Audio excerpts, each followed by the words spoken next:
Today, on Let's Explore This, before we begin, I have a project for you. That is, if you live in Swain County. If you live elsewhere, well, you will need to travel to complete this project. I want you to open up your GPS and put in Halls Ford. That is Halls Ford, like Ford car. It's spelt the same way. Once you do that, just follow the route outlined. I am not sure if GPS will work all the way in getting there. You may need to visually follow the route. Well, if you have trouble, don't worry. I am here to take you there on this episode. You see, once you get there, this is all you will see. Yes, there virtually is nothing here. It is a nice place to visit if you want to take in the river and the wilderness. So, folks, here is the problem. This creek is in the way of getting over there, because I think what we are looking for is not located on that side. Now, I could be wrong, but I don't think it's located on that side. I think it's located on this side of the creek. Of course, the creek is kind of running on the high side from all the recent rain we've had. I suppose I could hop on that rock and use that to get across. The problem is, I don't have any feet, any shoes, or any clean clothes in case I get wet. I only have so many pairs of jeans, and I can't really afford to get them wet right now. Now, another thing. I suppose I could jump this. I am pretty certain if I took a running leap from here, I could get over there. I'm fairly certain of that, but not accurately certain, and if I do miss it, my camera would be gone because it would be in my pocket, and it would probably be wet, and it might not work anymore. So, I don't want to chance that either. So you know what we're gonna have to do? We're gonna have to take a little walk and talk about it. Because I don't think I can get to this site as of right now, and I don't have all the time in the world. We need to do this today. So, we're just gonna have to take a little walk on this side. I could find out, strangely enough, that this was the site of the white oak tree, but I think it's over there. But I could be wrong. So you know what? Let's take a little walk and talk about why this place is so surreal. And first, we're gonna have to go through here. Just like that. That's easy enough, right? Oh, by the way, if you ever come here, it's closed to vehicles. Now, the road isn't, but that's why they put this here. They don't want vehicles back here these days. And also, for some stupid reason, they don't want anybody camping back here. If you get out of the car and walk around, you might even begin to feel a sudden aura. That is because this area is certainly mysterious. Once upon a time, there was activity that went on here. Let me explain. For starters, the name Halls Ford may well have been derived from a means of getting across one side of the river to the other.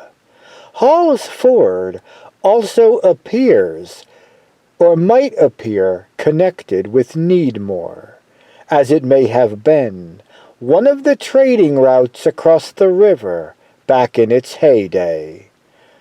With that knowledge in the back of your minds, this place today is bound to feel a bit surreal.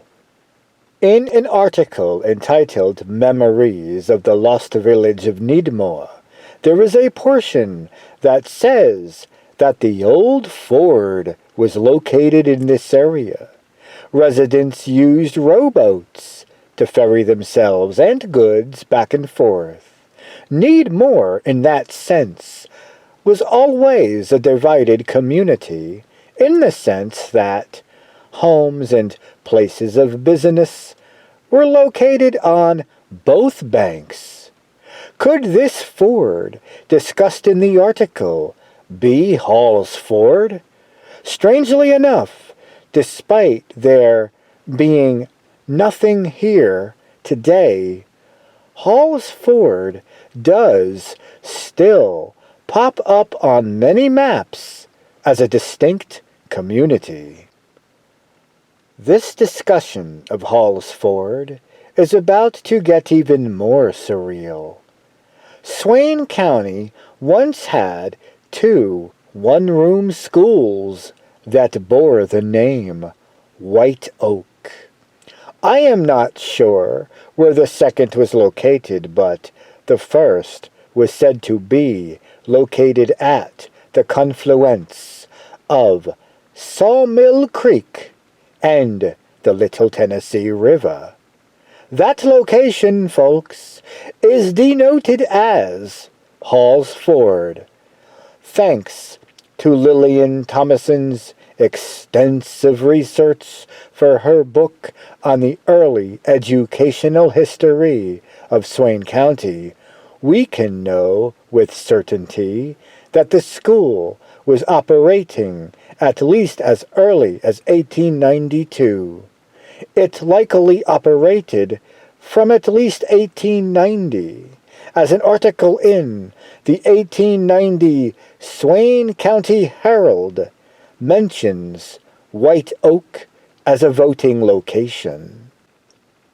During the time the school was in operation, no school board proper existed. Instead, the school districts were represented by school committee men.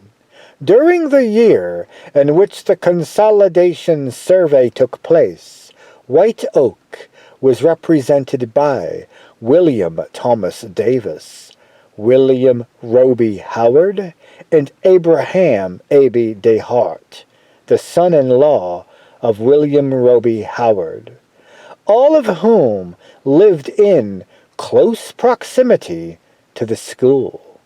School teachers known to have taught at the school were Lucy Henry, Vonnie West, and a Miss Wilhide, whose first name is unknown.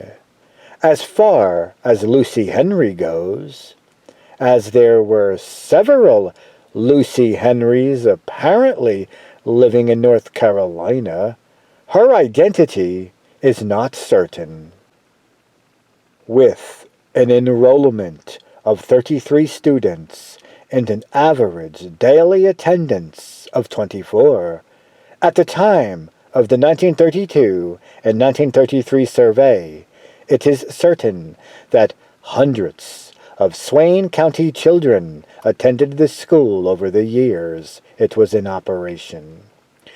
Few of their identities are known, however, but some are, including Fred Ammons, Rufus King, and some of the children of Abby DeHart. Another family whose children attended White Oak was that of William Roby Howard. Lexi Winchester was born in January of 1926, and attended the school for about 2 years for first and second grades. She went to the Bryson City School after the White Oak School closed. At the age of 92, she, in 2018, was likely to be the last living former pupil there. She once said this: "I lived off 28 South, but there was a trail we always walked on to school. The schoolhouse was right on the Little Tennessee River. I walked about 2.5 miles down there every day. I always kind of liked school, you know. I always went to school. I never laid out. I was the only one of the 12 children that finished high school. They all quit when they got old enough. You could quit school when you got through the 7th grade. My other siblings, by the time they were grown, they moved to other places where they could find jobs. There were no jobs here at that time. There was one woman, Miss Henry was her name. I guess she was my first grade teacher. She was there before I ever went. She taught 1st through 7th grades there. The school year went the same in this little country school as schools in Bryson City, 8 or 9 months. The schoolhouse faced the playground. The boys played ball and the girls played whatever. There was no equipment of any kind. Another concept to ponder. Again, here at this fork. Yes, we kind of see 2 roads. But maybe one time, this area, which now is populated with trees and brush, because of the way the road goes that way and comes like this, just maybe this was one time a parking lot. I don't know, but those kinds of ideas do cross my mind.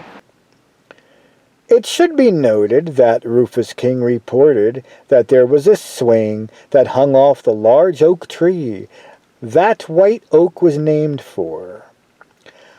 Lexi, however, did not remember it. Lexi's son Larry stated that the boys would chase the squirrels up the tree.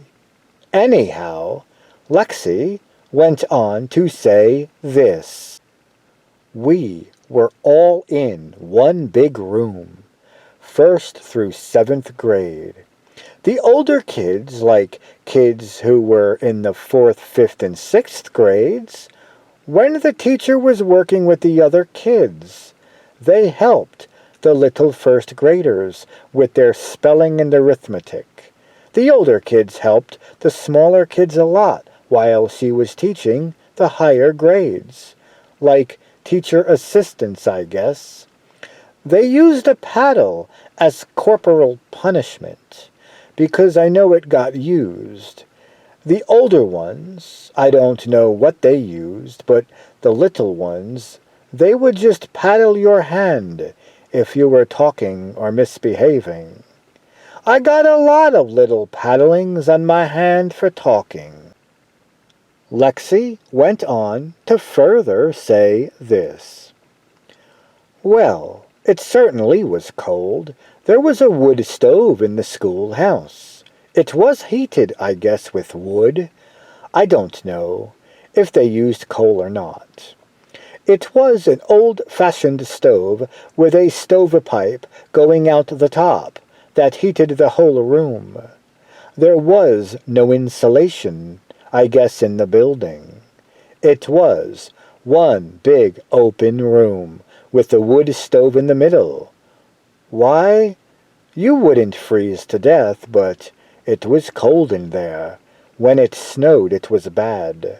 There were times that they didn't have school, when kids couldn't walk to get there." Okay, so you see that? I don't think that would feel good on my skin.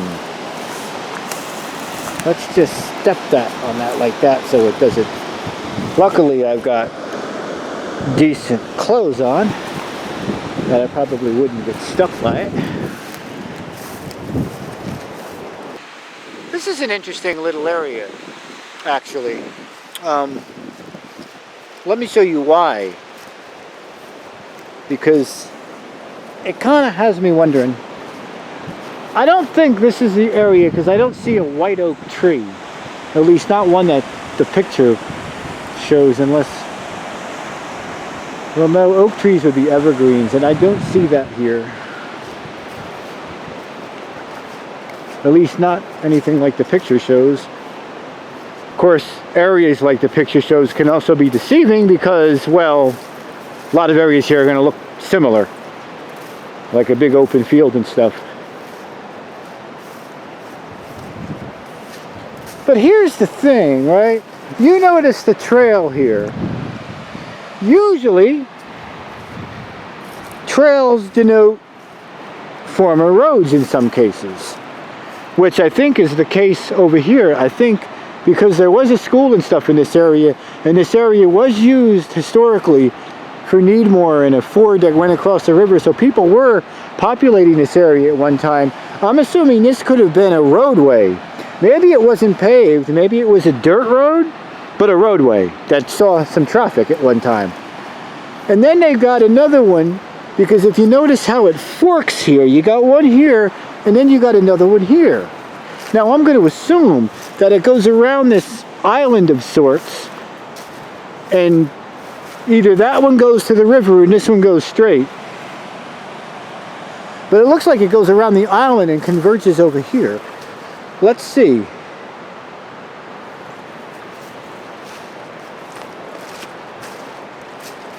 Maybe not.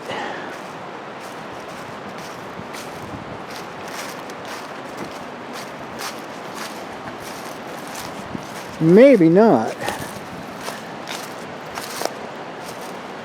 Let's go down over here to see if there's any resemblance of a road over here. There is. Yeah, you can see it. That way. It goes that way. There was like two roads here. Now I can't be certain if those two roads were the roads used during the days of Needmore and when this school and other things in the area were active. But it has me thinking and wondering. Okay, so Lexi would almost certainly have been in the first grade when the survey was completed. The inspector stated the following in his report about the school. Organization, census was 40, enrollment was 33, average daily attendance was 24, percentage of students promoted was 43.2%. There was one teacher. There were 6 grades. The school term was 6 months. The grounds were said to be very inaccessible and wholly inadequate for school use. The building was said to be poorly constructed and very bad in all respects. The pupil desks and seats were said to be fair. There was a water bucket with a dipper. The toilets were over the river. All of this was said to be corroborated by a Cliff King, whose father had told him the information. The whole situation was deplorable.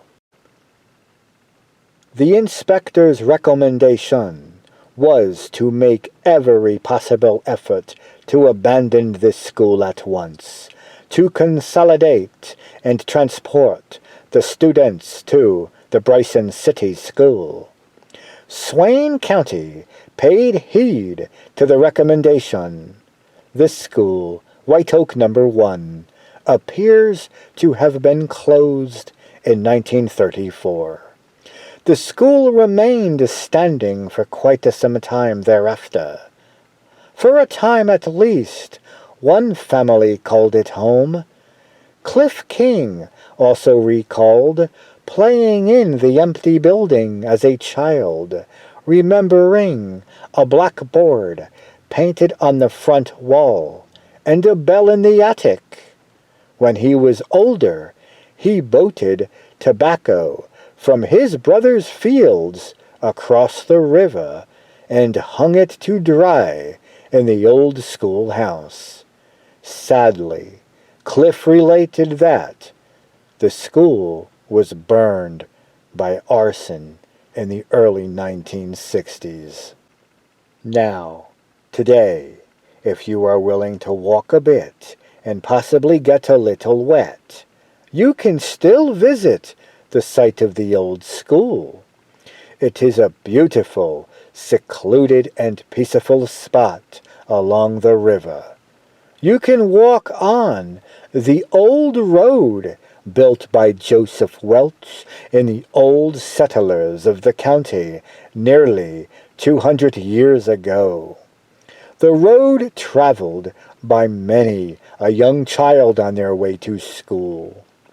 You can stand on the river bank and touch the gorgeous old white oak the school was named for. You can drink from the spring that supplied the students water. You can look across and up the river at the old tobacco fields and at the site of the Cabe home. You can just imagine a little boy and his siblings setting out in their boat to come to school each day from there. And then you can stand in the playground area and imagine the children scampering about. If you sit still and listen quietly, you can almost hear their laughter. Yes, that is how it was back in those days. Well, all of that is well and good if you can find the white oak tree.